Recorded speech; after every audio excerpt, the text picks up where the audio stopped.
अस्सलामुअलैकुम नाज़रीन, हलचल वेदर सां गॾु मां मनसब ॾाहिरी मौजूदा सूरत हाल खां अव्हांखे आगाह कंदासीं त हिन वक़्तु बलोचिस्तान जे खुज़दार खां ताक़तवर गजगोड़ खिवण तेज़ तूफ़ान हवाउनि वारा ककर सिंध जे कंबर शहदाद कोट कब्बो सईद खान जैकमाबाद तरफ़ वधी रहिया आहिनि, जॾहिं त ॿिए तरफ़ दादू कोहिस्तान खीरथर जबल नूरियाबाद तरफ़ बि कुझु ककर जहन्नम वठी रहिया आहिनि।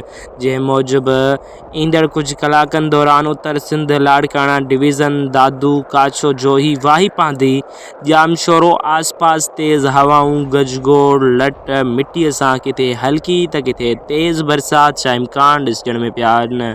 इन बैदि अगरि वधीक ककर ताक़तवर रहिया त नवाबशाह हैदराबाद डिवीज़न तरफ़ वधंदा, जॾहिं त कुझु ठट्टा बदीन जे इलाइक़े ते बि हिन वक़्तु ककर ठही रहिया आहिनि। वधीक अपडेट जारी रहंदी हलचल वेदर ते।